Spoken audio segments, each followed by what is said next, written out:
El Concilio de Calcedonia. El fundamento de la libertad en Occidente.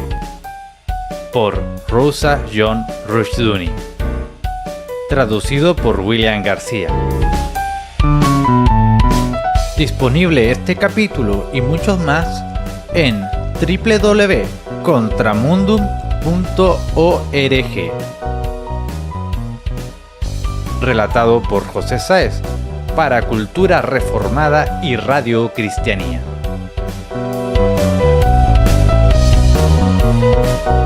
A continuación, el Concilio de Calcedonia.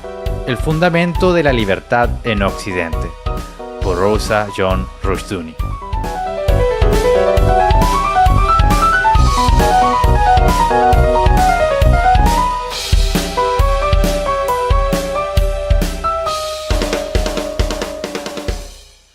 Por varias razones, y sobre todo por el Concilio de Calcedonia, el año 451 después de Cristo es una de las fechas más importantes de toda la historia.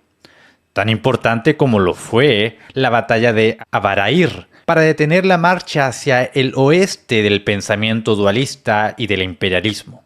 Calcedonia, aún más puntualmente, estableció la fundación cristiana de la cultura occidental e hizo posible el desarrollo de la libertad. Calcedonia le infligió al estatismo su mayor derrota en la historia del hombre. El problema se centró en la definición de las dos naturalezas de Cristo y de la unión de éstas. Detrás del problema se encontraba el resurgimiento de la filosofía helénica, en apariencia cristiana, y los reclamos de que el Estado sea el orden divino en la tierra, como la encarnación de la divinidad en la historia. La fe helénica sostuvo un concepto radicalmente diferente del ser del que sostuvo la fe bíblica. La distinción cristiana entre el ser no creado de Dios y el ser creado del hombre y el universo coloca un abismo infinito entre los dos, un abismo infranqueable por la naturaleza, pero franqueable solamente por la gracia y la salvación, por gracia que permite una unión o comunidad de vida, no de sustancia. Para los griegos, así como para las religiones no cristianas en general, todo ser es un ser indivisible. La diferencia del ser son de grado, no de clase. En esta gran cadena del ser es una cuestión de lugar en la escala o escala del ser, mientras que para la fe cristiana la diferencia es una de ser divino y no creado frente a un ser creado mortal.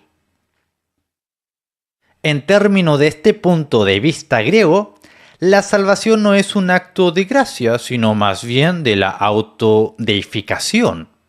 Por otra parte, el Estado se convierte en la institución central de la historia, porque el Estado, como el punto más alto del poder en la historia, manifiesta la divinidad encarnada o naciente del ser, ya sea en el cuerpo político, en los gobernantes o en sus oficios.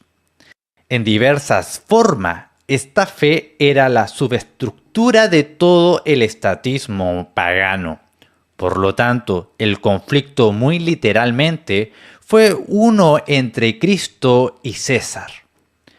Al principio de la era cristiana, el mundo se enfrentó a dos epifanías, una en Belén y otra en Roma. Como señala Ethelbert Stoffer, en Cristo y los Césares. Augusto se vio a sí mismo como el Salvador que había de venir al mundo, cuando en el año 17 a.C. una extraña estrella brilló en el cielo. Vio que la hora cósmica había venido. Inauguró una celebración de Adviento de 12 días, que era una proclamación llena del mensaje de alegría del Virgilio. El punto de inflexión de los tiempos ha llegado.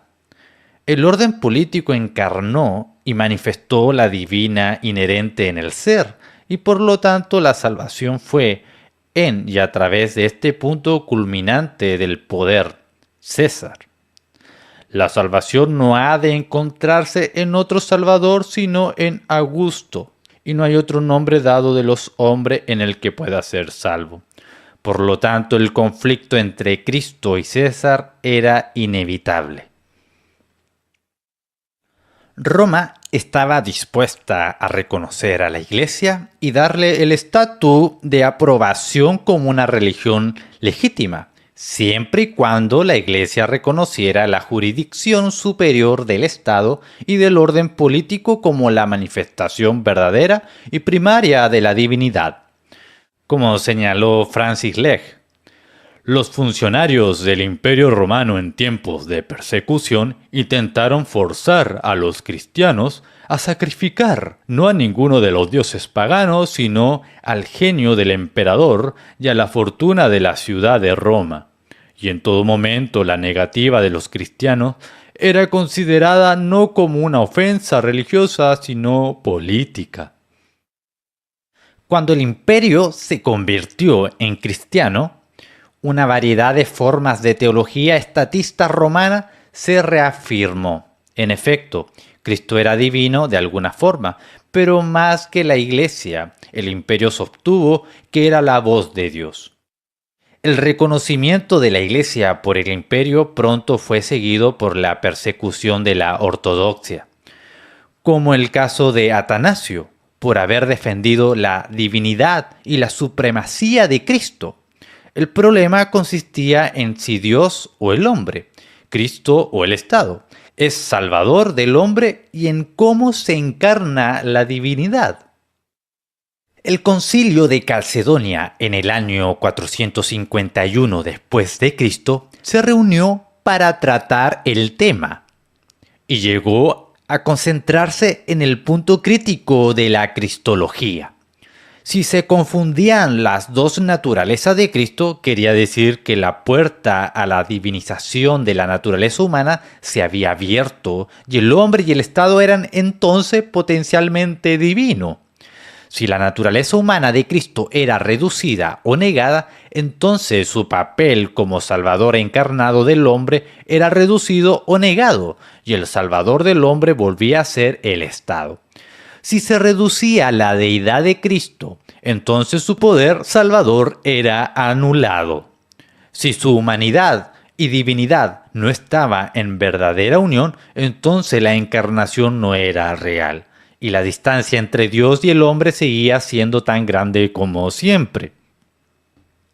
Este era el problema. La persona que enfrentó esta crisis era San León, o León el Magno, cuya carta célebre, el Tomus, en defensa de la fe ortodoxa, fue persuasiva. San León, el papa cuya habilidad teológica había sido creativa y había liderado la Iglesia, no carecía de las habilidades administrativas que exigía su oficio. Otra parte, como Trevor Giants, lo notó. León no era un cazador de herejes, sino que su preocupación era pastoral, la defensa del rebaño de Cristo contra el mal. Y el mal en este caso era teológico.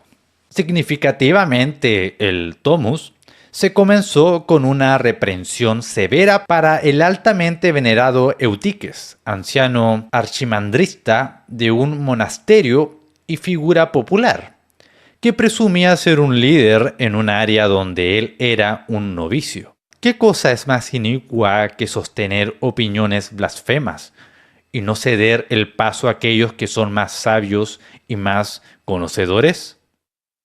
San León insistió en la integridad de la encarnación, hombre verdadero de hombre verdadero, y Dios verdadero de Dios verdadero, dos naturalezas en una unión sin confusión. Por otra parte, lo que Cristo asumió en su encarnación fue la humanidad, la naturaleza, no la naturaleza pecaminosa del hombre caído, sino la naturaleza sin deformar. Lo que fue asumido de parte de la Madre del Señor era la naturaleza, no la culpa, ni tampoco lo maravilloso que implica ser la natividad de nuestro Señor Jesucristo, que nació del vientre de una virgen. Significa que su naturaleza es diferente a la nuestra, pues el mismo, que es verdadero Dios, es también verdadero hombre. La respuesta del concilio a la carta es bien conocida. El grito se alzó con un fuerte aplauso. Esta es la fe de los padres. Esa es la fe de los apóstoles. Así que todos le creemos. Así que los ortodoxos creen. Anatema al que cree lo contrario. A través de León, Pedro ha hablado así. Aún así enseñó Cirilo. Esa es la verdadera fe. La definición o fórmula de Calcedonia resumió la doctrina ortodoxa de Cristo. Dice lo siguiente: nosotros entonces, siguiendo a los santos padres, todos de común consentimiento, enseñamos a los hombres a confesar a uno y el mismo Hijo, nuestro Señor Jesucristo, el mismo perfecto en deidad y también perfecto en humanidad, verdadero Dios y verdadero hombre, de cuerpo y alma racional, consustancial, coesencial con el Padre de acuerdo a la deidad, y consustancial con nosotros de acuerdo a la humanidad. En todas las cosas, como nosotros, sin pecado, engendrado del Padre antes de todas las edades, de acuerdo a la deidad. Y en estos postreros días, para nosotros y por nuestra salvación, nació de la Virgen María, de acuerdo a la humanidad. Uno y el mismo, Cristo, Hijo, Señor, unigénito, para ser reconocido en dos naturalezas, inconfundibles, incambiables, indivisibles, inseparables. Por ningún medio de distinción de naturaleza desaparece por la unión. Más bien es preservada la propiedad de cada naturaleza y concurrentes a una persona y una sustancia, no partida ni dividida en dos personas, sino uno y el mismo Hijo y el unigénito Dios, la Palabra, el Señor Jesucristo, como los profetas desde el principio lo han declarado con respecto a Él, y como el Señor Jesucristo mismo nos lo ha enseñado, y el credo de los santos padres que nos ha sido dado. Esta definición del Cuarto Concilio General Ecuménico se ha mantenido como referente de la ortodoxia. Su influencia en la teología ha sido decisiva. Por ejemplo, es imposible entender a Juan Calvino aparte de su fidelidad a Calcedonia. Pero la influencia de Calcedonia en la filosofía y en la política no ha sido menos grande. La cultura occidental ha sido en gran parte un producto de Calcedonia, y las continuas crisis en las iglesias y en el Estado refleja su desviación o rebelión en contra de Calcedonia. Calcedonia, en primer lugar, separó claramente la fe cristiana de los conceptos griegos y paganos de la naturaleza y del ser. Se dejó en claro que el cristianismo y las otras religiones y filosofía no podían unirse. La naturaleza no asciende a lo divino o a lo sobrenatural. El puente está tendido solo por la revelación y por la encarnación de Jesucristo. La salvación, por lo tanto, no es del hombre ni por medio de la política de los hombres, ni por cualquier otro esfuerzo del hombre. En segundo lugar, al negar la confusión del humano y lo divino, Calcedonia estableció un estándar contra esa corriente pagana del misticismo que busca precisamente la unión de la sustancia divina y humana en un solo ser. Tal misticismo hizo implícitamente irrelevante la obra de Cristo. Y de hecho, su misma persona en el que cada hombre se convirtió potencialmente en su propio Cristo a través de la absorción mística en la deidad. Por supuesto, La Iglesia también fue hecha irrelevante por el misticismo. Más que esto, Calcedonia previno a instituciones humanas que profesan ser encarnaciones de la divinidad y capaces de unir los dos mundos existentes. El Estado se redujo al orden humano, bajo Dios, y le fue negada la antigua pretensión de divinidad para el cuerpo político, para el gobernante o para sus oficios. Calcedonia se convirtió así en un doble obstáculo contra las pretensiones místicas del hombre. Al afirmar la encarnación única sin confusión ni cambio de las dos naturalezas, en primer lugar se prohibió el misticismo personal y en segundo lugar se prohibió también el misticismo colectivo. Ni las personas ni el Estado pudieron, por sus obras, la experiencia, el crecimiento o evolución, unirse con la divinidad y ser absorbido en ella. La singularidad de la encarnación fue un preventivo y la insistencia en que no había cambio de las dos naturalezas ni confusión de ella en esa encarnación única significaba que ni la Iglesia ni el Estado podían afirmar que, así como la humanidad de Cristo, ellos también habían entrado en su deidad. Si Calcedonia no hubiera hecho la definición de la prueba de la ortodoxia, a continuación el humanismo podría haber utilizado valientemente la encarnación con la sanción teológica para introducir a la gente de Cristo, ya sea como iglesia, estado, escuela o individuos, en este cambio de la naturaleza de la humanidad a la divinidad. Ser cristiano, en el sentido más amplio, habría significado la deificación. La participación en el sacramento de la comunión habría significado la participación en más que la nueva humanidad de Jesucristo, junto con la bendición del acceso en él a Dios Padre. En cambio, el sacramento se convertiría en la participación en la deidad de Cristo.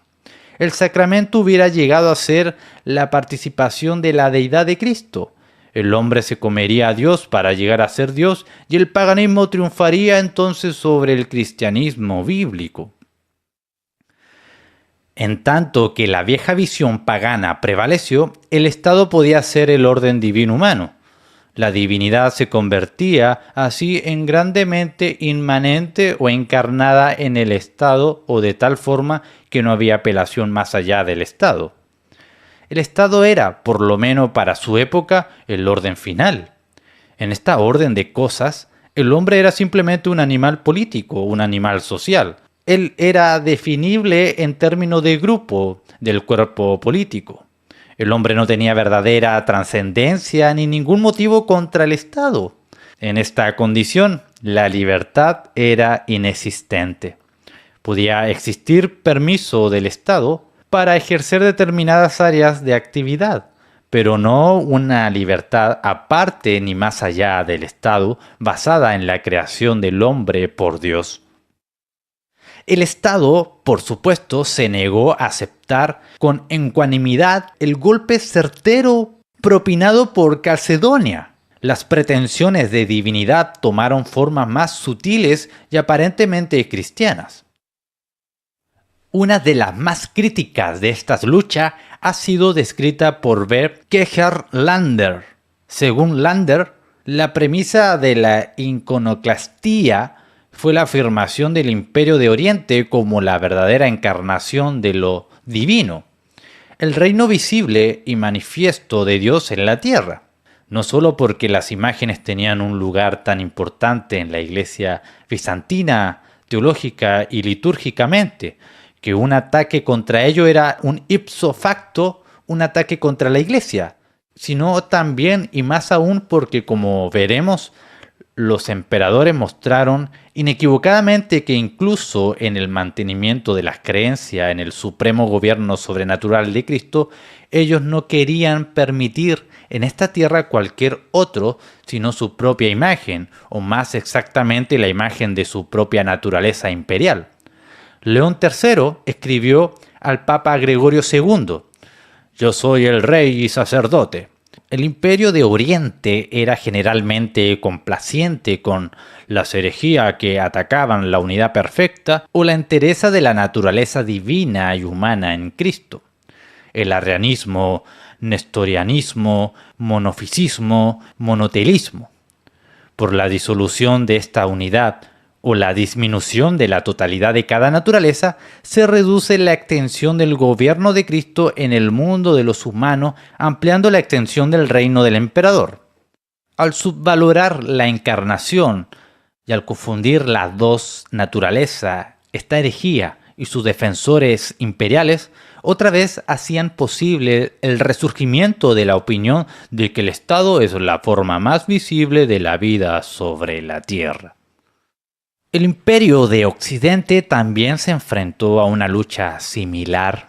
En efecto, Vicarius Dei era un título reclamado por muchos emperadores occidentales. Otón III se vio a sí mismo como el sucesor de San Pablo y firmaba sus cartas con la fórmula de San Pablo, llamándose a sí mismo Servus Jesu Christi. Como Eugen Rosenstock-Huessy señaló, Otón creía que a él se le confió la paloma de la inspiración, el Espíritu Santo, y mucho más tarde, el emperador Maximiliano, 1494 al 1518, previó en 1512 convertirse él mismo en papa.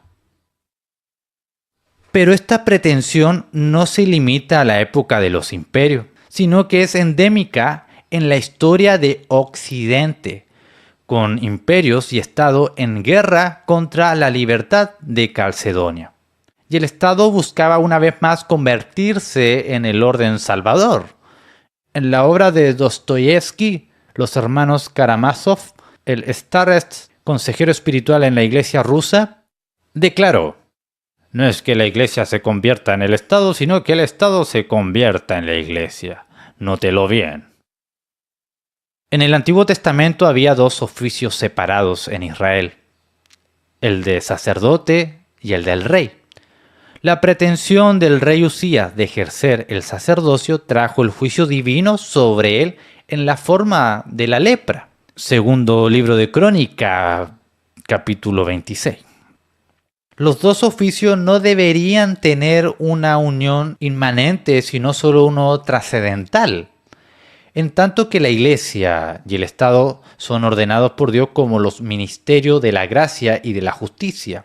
Y debido a que la gracia y la justicia descansa en la rectitud, la santidad y la misericordia de Dios, su marco de referencia esencial es sobrenatural. La Iglesia y el Estado están unidos solamente en Cristo, quien declaró a Pilato que su reino no es de este mundo. Juan 18:36. Es decir, que no deriva de este mundo, sino que es más bien un reino eterno y divino derivado del Dios Trino.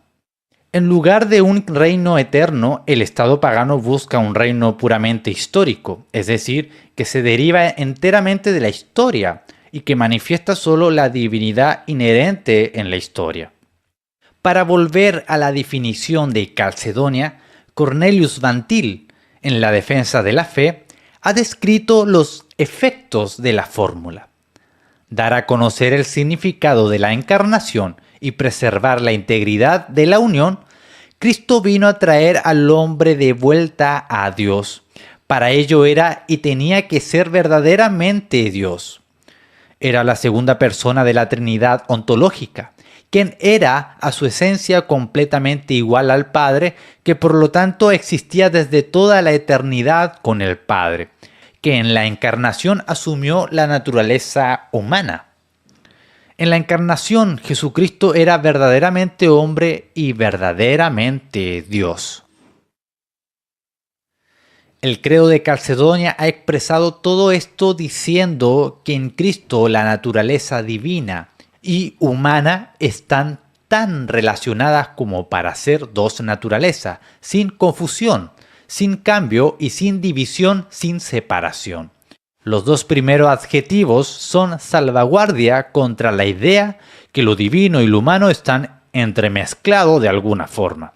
Estos dos últimos adjetivos aseguran la plena realidad de la unión. Este punto es muy importante. No solo era la realidad de las dos naturalezas, sin confusión, sin cambio. Declaró, sino la realidad de la unión, sin división, sin separación, afirmó de manera similar. La pretensión de la teología estatista de divinizar la naturaleza fue declarada anatema, pero también lo fue el intento de la teología estatista de disminuir la realidad de la encarnación. En la medida en que la realidad de la encarnación fue disminuida, en esa medida el Estado manifestó una vez más su reclamo del señorío absoluto sobre el hombre y la sociedad, y como salvador y redentor de la misma. Al disminuir o destruir la realidad de la humanidad de Cristo, el pensamiento monofista dejó la humanidad de Cristo como algo irreal y la encarnación como una realidad vaga y nublada. Jesucristo, como hombre verdadero de hombre verdadero, era el nuevo y último Adán, 1 Corintios 15, 45, y su iglesia es la humanidad nueva y redimida. La pertenencia a Cristo, como se establece en los elementos de la comunión, su cuerpo y su sangre, son miembros de la nueva humanidad redimida, los herederos destinados desde la creación en Cristo.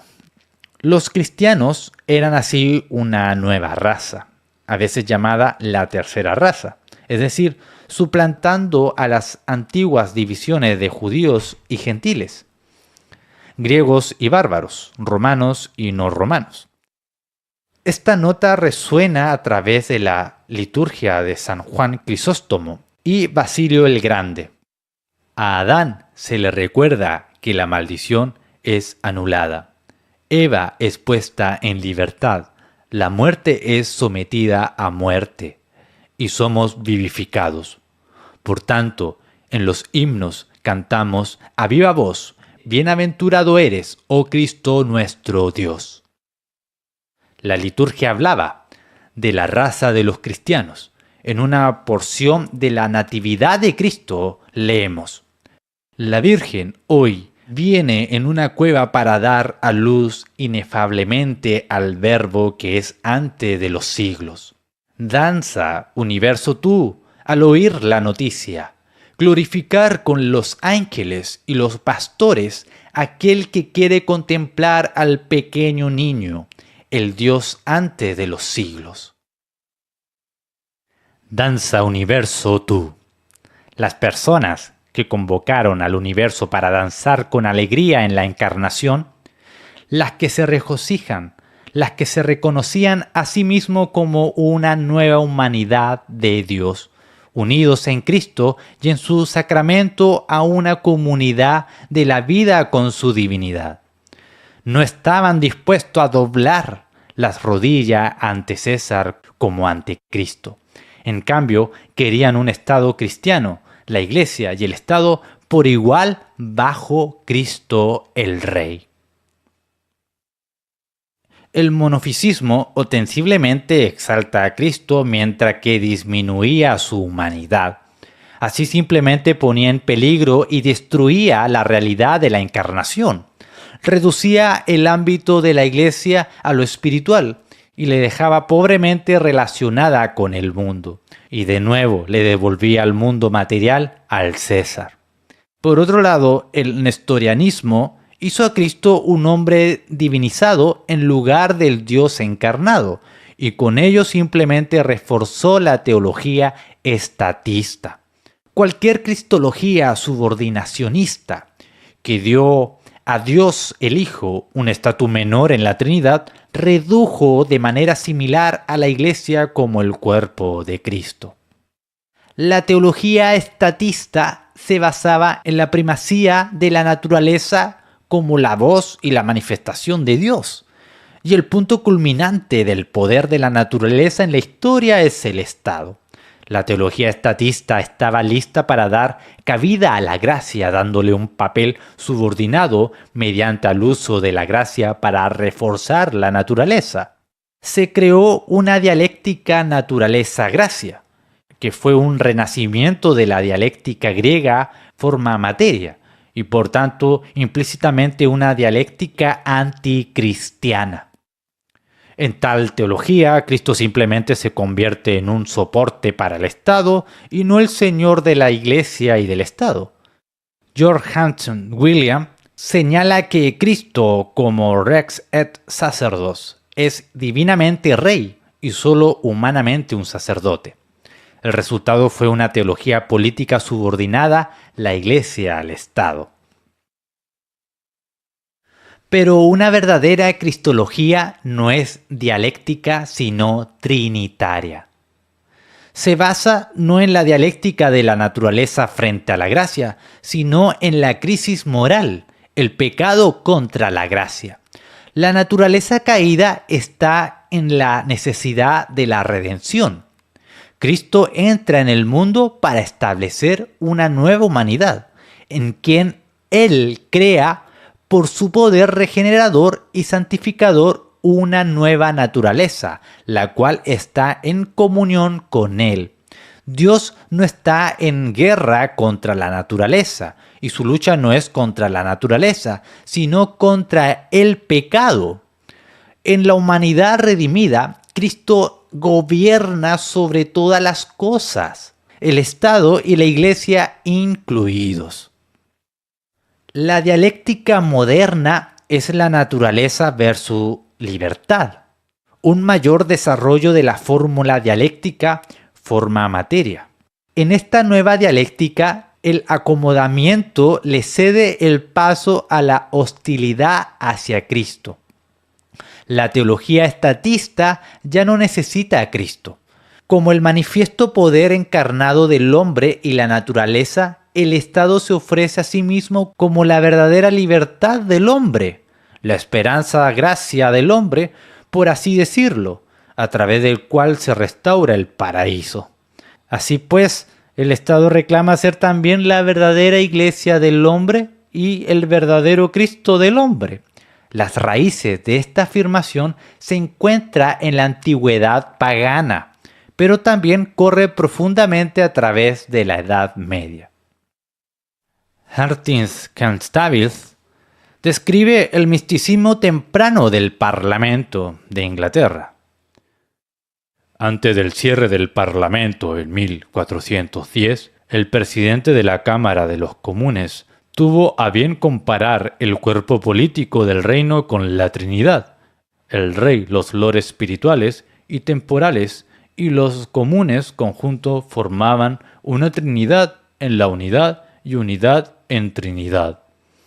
En la misma ocasión, el presidente comparó los procedimientos del Parlamento con la celebración de una misa, la lectura de las epístolas y exponer de la Biblia en la apertura del Parlamento parecían las oraciones iniciales y ceremoniales que preceden a la acción sagrada, la promesa del rey de proteger la Iglesia y observar las leyes en comparación con el sacrificio de la misa, y por último, el aplazamiento del Parlamento tiene su analogía en el ite missa est, el despido y el Deo gratias, que concluye la acción sagrada.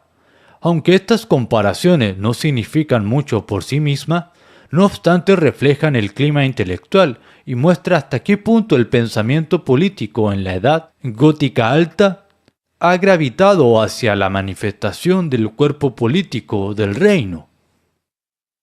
Más tarde, como lo señala Kantowicz y el cardenal Pole en su momento, Enrique VIII trató a la Iglesia como una simple politicum corpus y por lo tanto como parte integrante del reino de Inglaterra.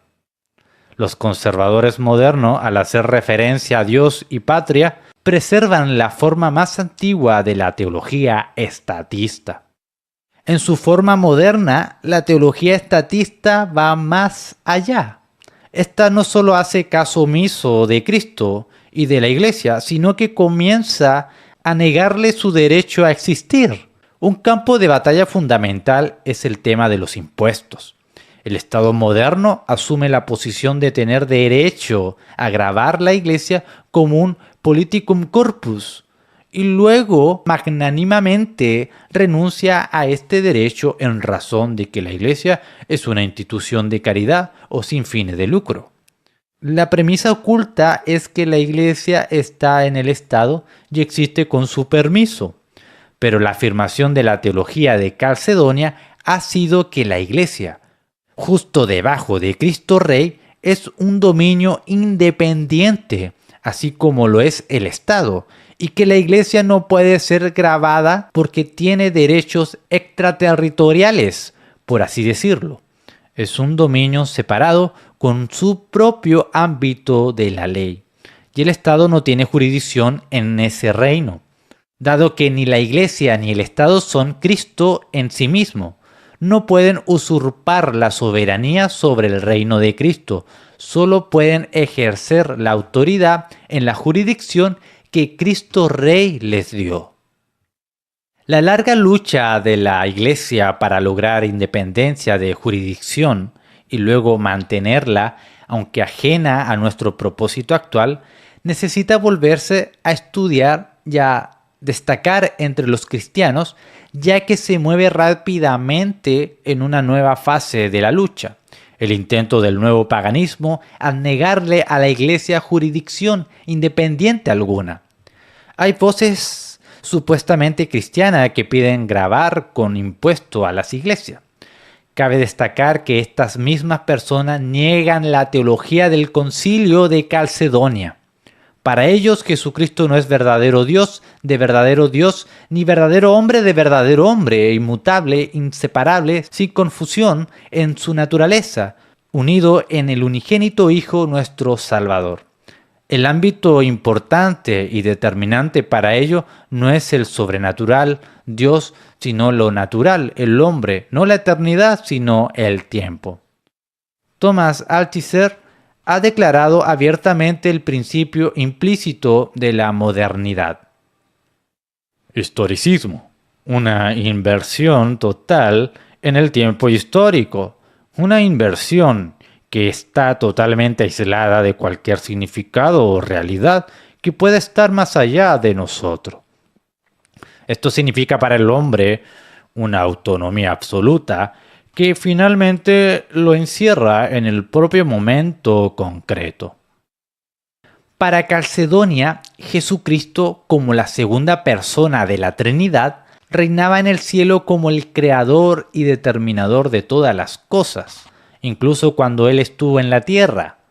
Como San Juan declaró, el Verbo era Dios, todas las cosas por Él fueron hechas, y sin Él nada de lo que ha sido hecho fue hecho.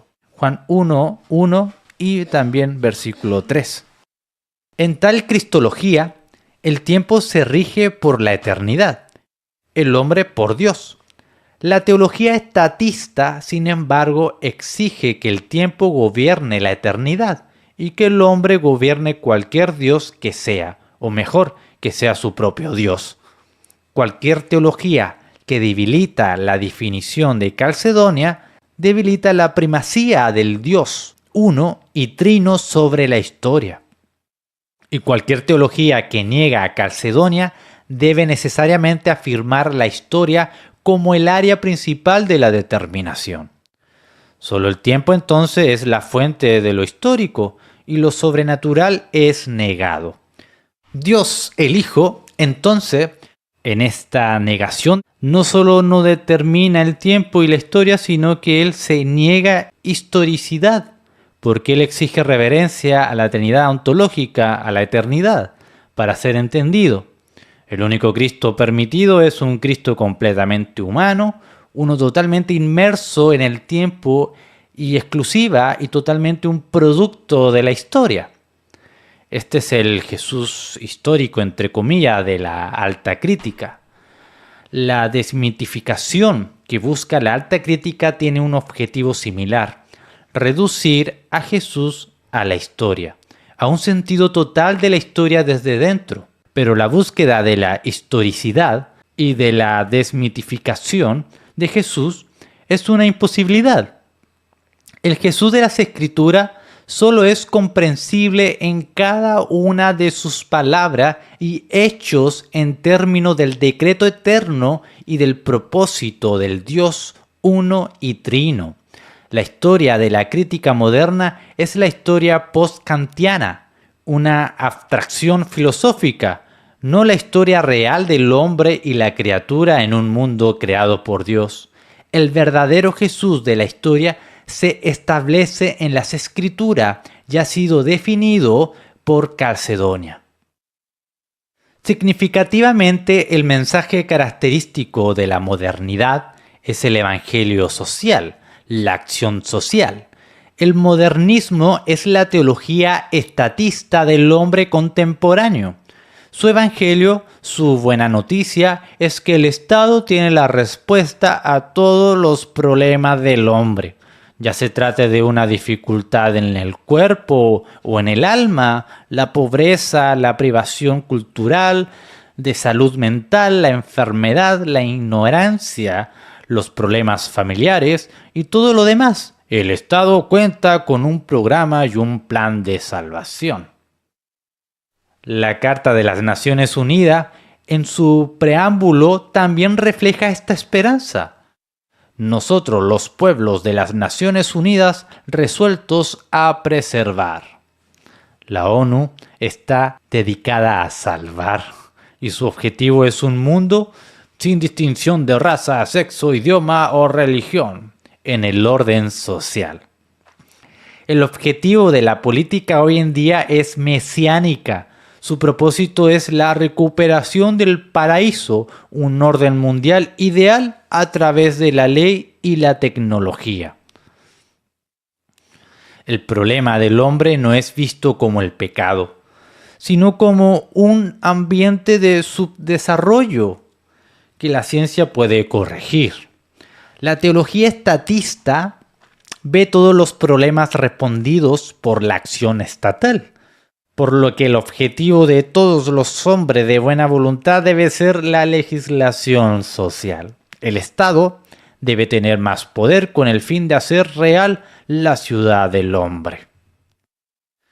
Los padres de Calcedonia dirigieron su definición en contra de las personas que le emprenden para hacer anular la predicación de la verdad.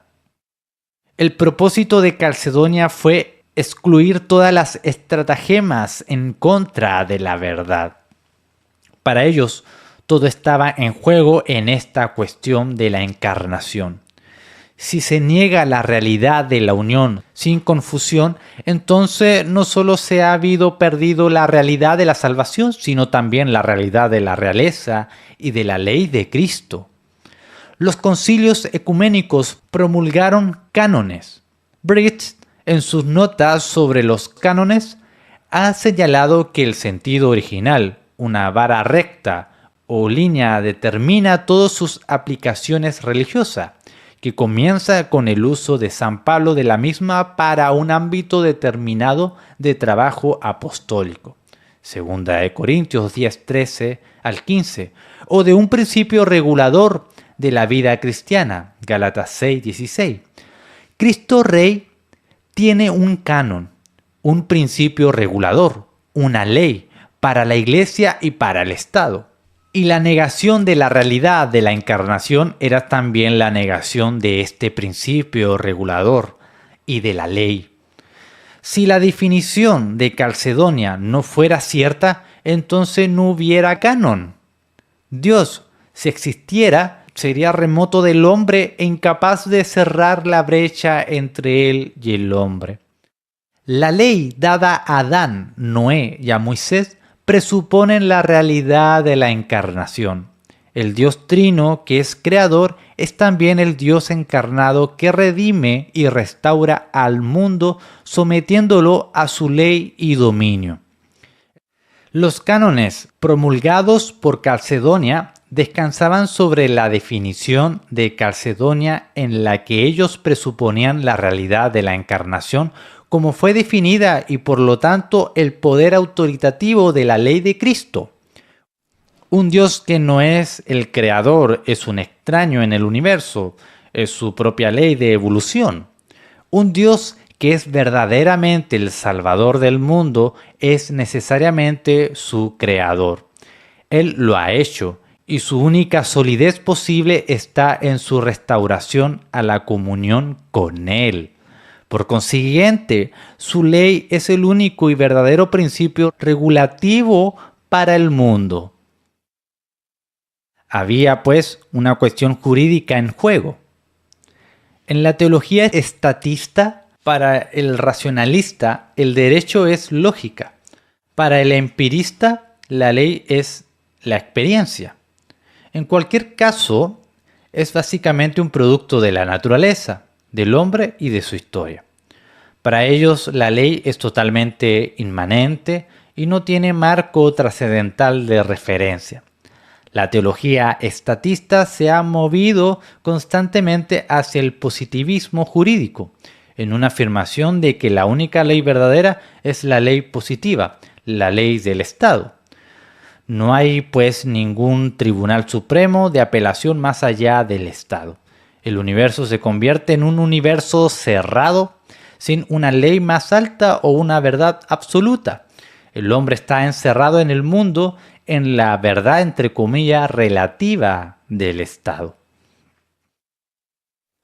Los padres en Calcedonia, al tomar nota de la labor del segundo concilio ecuménico, el primer concilio de Constantinopla, en el año 381 después de Cristo, se refirió a la formulación de la doctrina del Espíritu Santo como un baluarte contra los que estaban tratando de destruir su soberanía. Una defensa similar estaba ahora en juego, pues la unión sin confusión, inmutable, indivisible, inseparable significaba la soberanía de Cristo. La soberanía, el deber y la ley están inseparablemente unidos. La fuente de la ley en cualquier sistema no es solo el escenario de la soberanía, sino también el Dios de ese sistema. Solo Dios es el verdadero soberano y la verdadera fuente de derecho. El feudalismo cristiano no tenía ningún concepto de la soberanía humana, y el federalismo norteamericano, como un renacimiento protestante del feudalismo, se inició evitando el uso de la palabra soberanía. Su correcta aplicación es solo a Dios.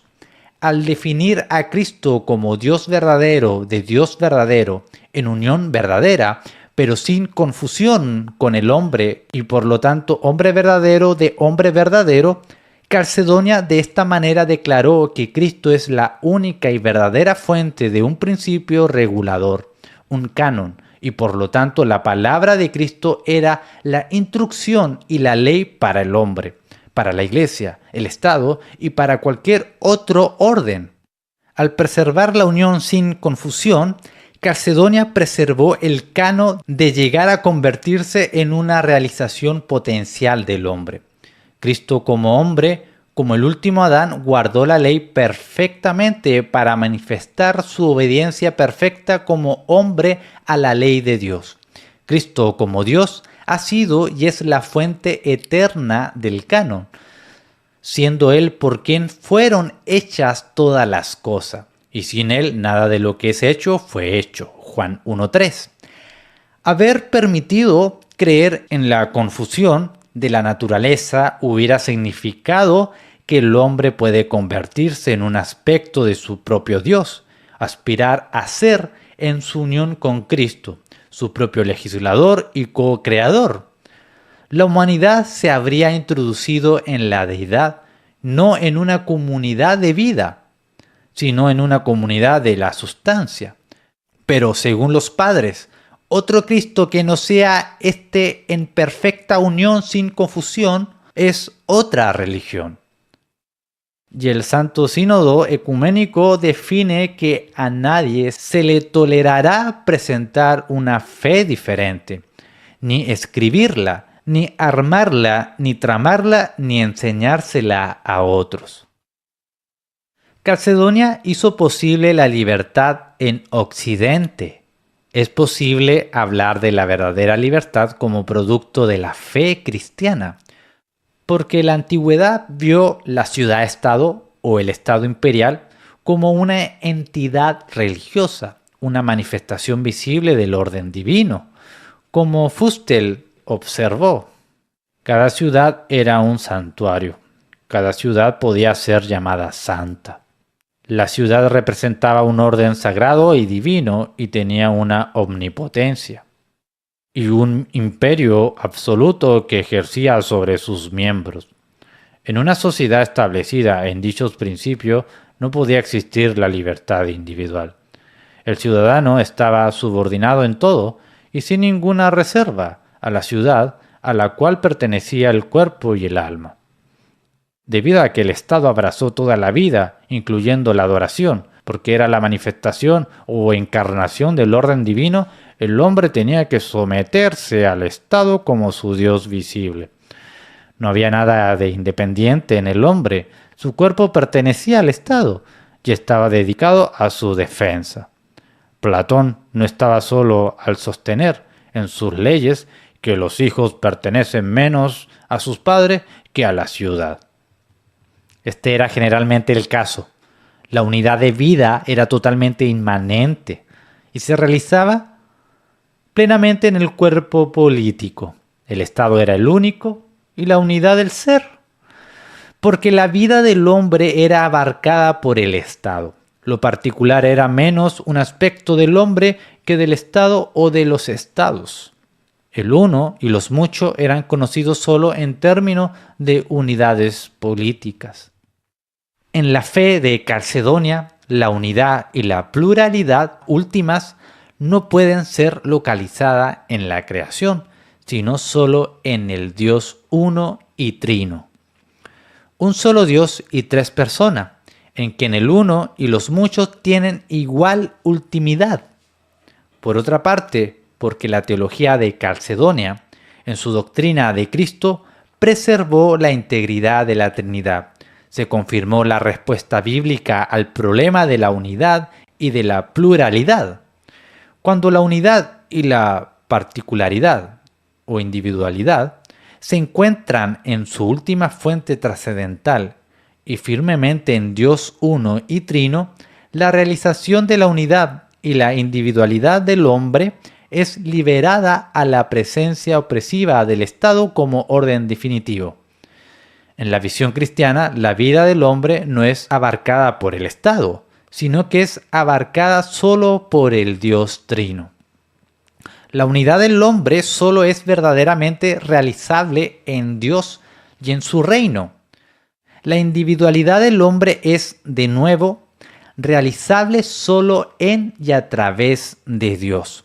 Esto significa que el destino eterno del hombre es predestinado y atado a la gracia del que es fundamentalmente uno y plural, la Trinidad. Pero también significa que la vida actual del hombre es liberada de la predestinación del Estado. La autorrealización del hombre no está en el Estado, sino en Dios. El significado de esto no se perdió en la iglesia primitiva.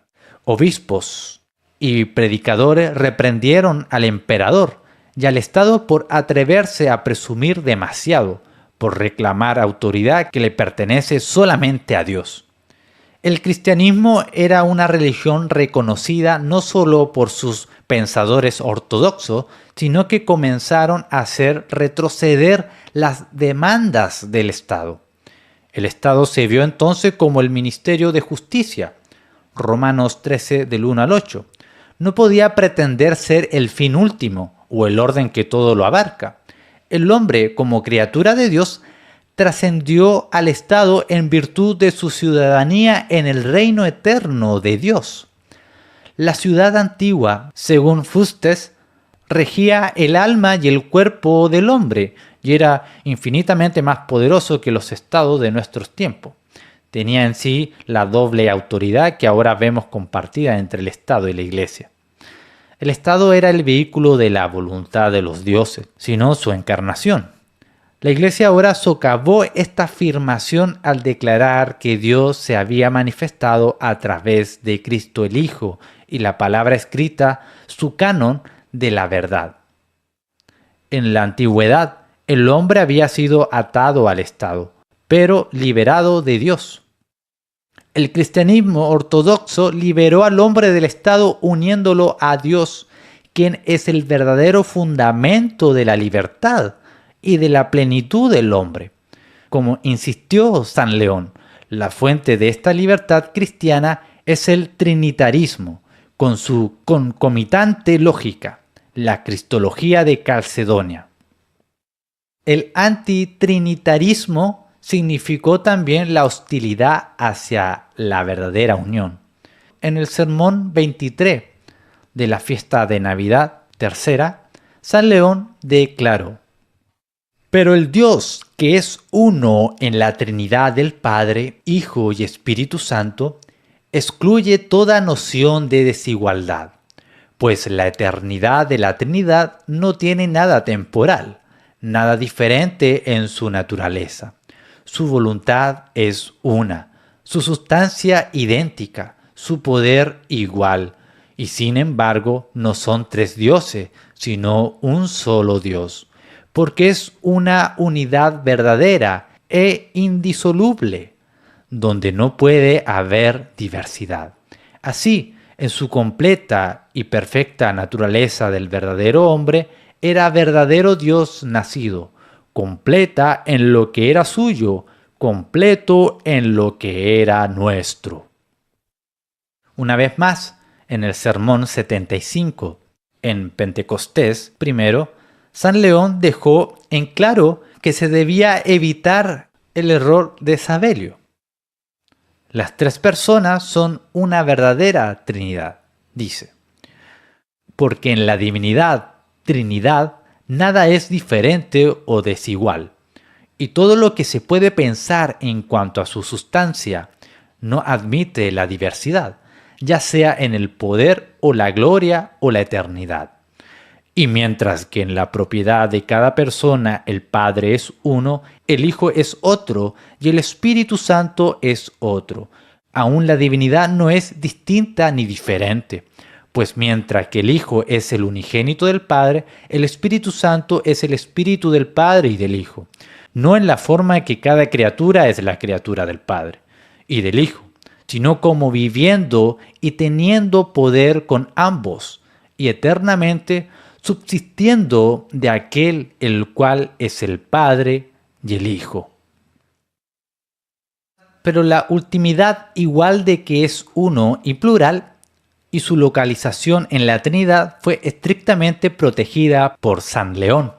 Posteriormente fue salvaguardada por su insistencia en el creacionismo. En el Sermón 22, en la fiesta de Navidad segunda, San León declaró que Dios creó el universo de la nada y formó por su método todopoderoso la sustancia de la tierra y el cielo en las formas y dimensiones que Él quiso. Dios, habiendo creado todas las cosas, las gobierna absolutamente. San León, al pronunciar el Sermón 67, afirmó en la Pasión 16: al orden inmutable de los decretos eternos de Dios, con quien las cosas han de decirse ya están determinadas, y lo que será ya se ha cumplido. Dios es, pues, la primera causa de toda la historia. La casualidad del hombre es una casualidad secundaria. El Estado, por tanto, se coloca debajo de Dios. La iniciativa en la historia se retira del hombre y del Estado y es entregada a Dios. La encarnación se niega al Estado y hecha única en Cristo y sin confusión de las naturalezas. El centro de la historia está más allá de la historia, y los cristianos son el nuevo linaje escogido de Dios en Jesucristo. Sermón 33, la fiesta de la Epifanía tercera. Sobre el fundamento de Calcedonia, la formulación de la cristología bíblica, se ha construido la libertad occidental. La ignorancia y el descuido de la Iglesia hacia Calcedonia ha sido fundamental para el declive. Voces extrañas en la cristiandad afirman la necesidad de relevancia cristiana, pero la relevancia que tienen en mente no es Cristo y su reino, sino la reactivación de la teología pagana estatista y los intentos por parte del Estado humanista pagano para dirigir al hombre en un paraíso sin Dios. Sin embargo, la reducción del hombre a las dimensiones del Estado, a las dimensiones del tiempo y la historia, es la esclavitud del hombre, no su liberación. La cristiandad tiene que hacer eco de la decisión de los padres en Calcedonia, quienes, después de declarar la definición, afirmaron: esta es la fe de los apóstoles, en la cual nos sostenemos todos. Así es que todos creemos. La alternativa es Cristo o César, la libertad o la esclavitud, Dios o el hombre. ¿Es la palabra del hombre o la gracia de Dios? ¿Es Dios el Salvador del hombre o es el Estado? La respuesta de Calcedonia es enfáticamente por Dios y por la libertad. La libertad de Occidente comenzó cuando se le negó al Estado la afirmación de ser el Salvador del hombre. El Estado entonces, de acuerdo a las Escrituras, se limitó al ministerio de la justicia. Sin embargo, siempre que Cristo deja de ser el Salvador del hombre, la libertad perece en tanto que el Estado afirma nuevamente sus pretensiones mesiánicas. El hombre está en problema y la historia es el registro de su intento de encontrar la salvación. El hombre necesita un Salvador y la pregunta es simplemente una de dos opciones: Cristo o el Estado. Ningún hombre puede elegir a uno sin negar al otro, y todos los intentos de compromiso a ambos son un engaño.